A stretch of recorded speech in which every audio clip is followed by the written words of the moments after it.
Video opens with a shot of a modern, sleek cookbook, then quickly cuts to a close-up of a dusty, cracked clay tablet. You know that feeling when you read trying to follow a recipe online, and it has a 5,000-word backstory about the author's grandmother's trip to Tuscany before you get to the ingredients? Yeah, well, people have been extra about food for a very, very long time. Welcome to FoodSaga. Like, subscribe, and comment for more. Let's start. Forget your fancy celebrity chef cookbooks. The world's earliest known recipes weren't printed on glossy paper. They were chiseled onto clay tablets in ancient Mesopotamia over 3,500 years ago. That's right, while the rest of the world was just figuring out that fire makes things taste less raw, the Mesopotamians were already documenting their culinary masterpieces. These weren't simple instructions for how to not burn the mammoth.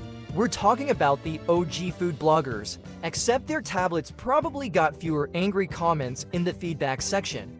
Imagine complaining to a scribe that his instructions were unclear.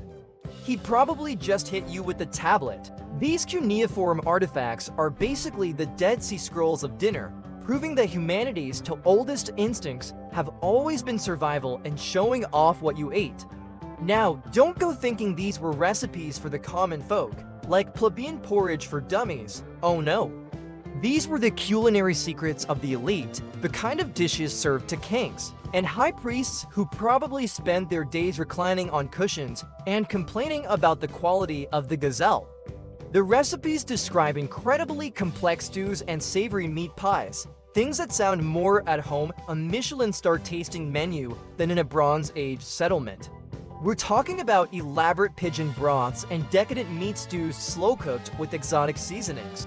This was the food of power, designed to impress visiting dignitaries and make your rival city-state jealous of your culinary prowess.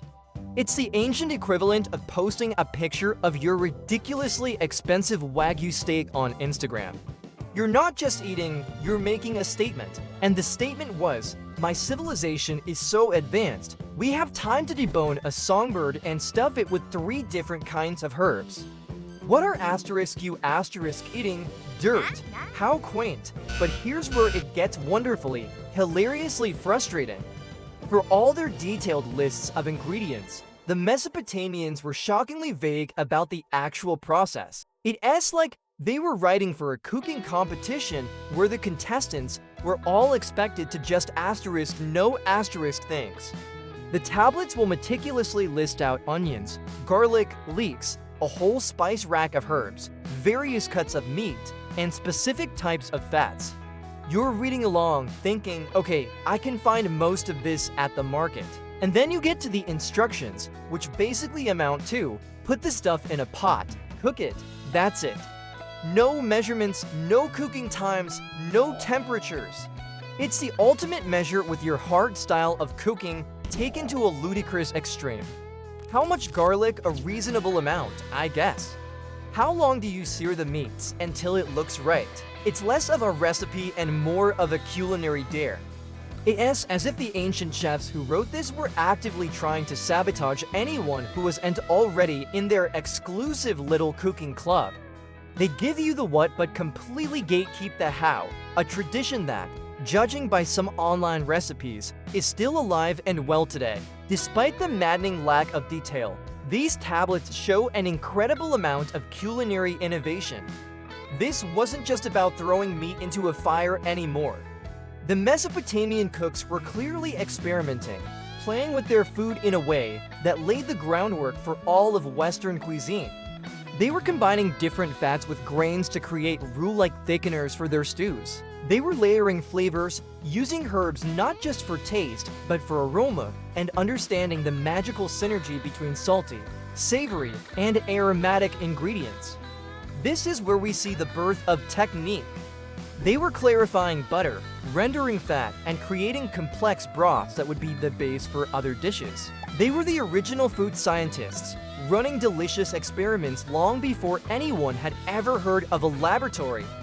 They were figuring out the fundamental principles of what makes food taste good, not just edible. Every time you thicken a sauce or balance a dish with a squeeze of lemon, You are, in a very real way, walking in the footsteps of some Mesopotamian chef who thought, I wonder what happens if I add crushed leeks and garlic to this lamb stew.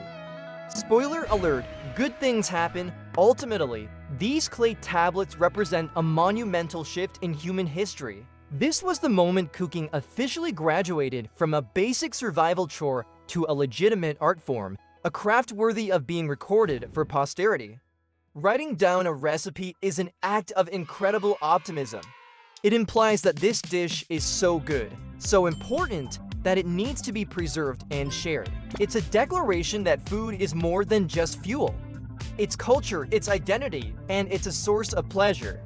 The birth of recorded gastronomy meant that for the first time, a great meal didn't have to die with the chef who created it.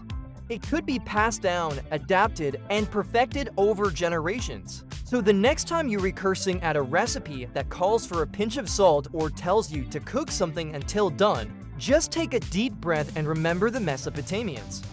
They started this whole mess, and frankly, we have them to thank for every delicious, overcomplicated, and vaguely instructed meal we've enjoyed since. Thanks for watching FoodSaga. Like, subscribe, and see you next time.